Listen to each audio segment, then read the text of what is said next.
One of the reasons that Maryvale is very fortunate, as I think we are today, is to be in the 27th Congressional District. We're fortunate because our representative in Congress is Judy Chu. Actually, Dr. Chu, because she is a clinical psychologist. Prior to her election in Congress, she was mayor of Monterey Park a while ago. She was a member of the Assembly where she authored some very important child welfare legislation, and then she was, excuse me, she was a member and chair of the State Board of Equalization. A quick story, I was on a red-eye back to Washington a few months ago, and I was on the same flight with Judy. I was struck because on virtually every weekend, Judy returns to her district from Washington and then takes the red-eye back to D.C. in order not to waste any time. And I think that's part of the secret to her success is the kind of work and attention that she pays to her work as a member of Congress. She's a member of the House Judiciary Committee and also a member of the Congressional Foster Care Caucus. She holds the distinction of being the very first Chinese-American woman elected to the Congress and is chair of the Congressional Asian Pacific American Caucus. Congresswoman Judy Chu.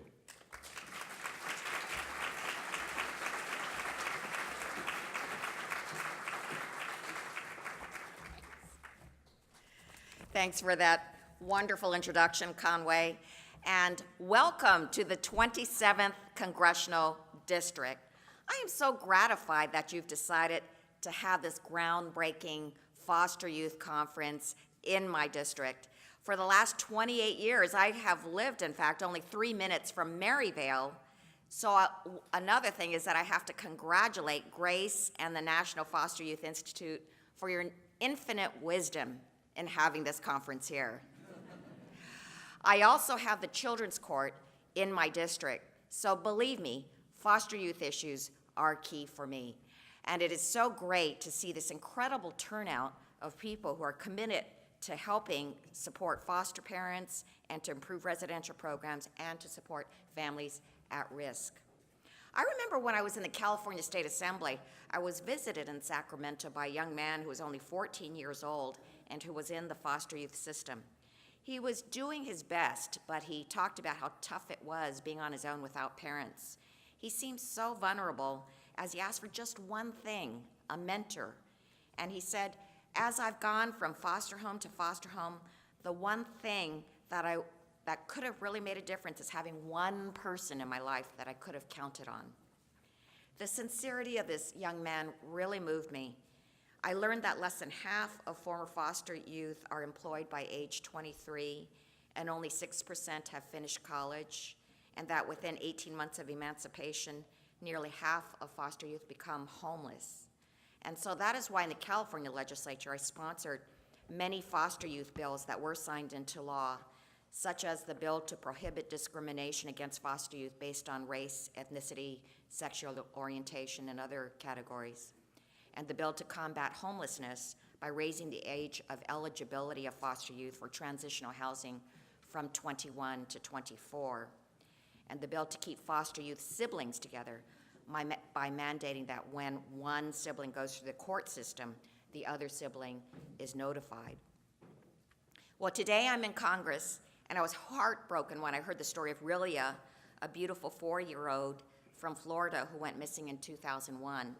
Her foster mother didn't report it and continued to collect payments from the Department of Children and Families for 15 months, during which time the agency never knew Rilia's whereabouts.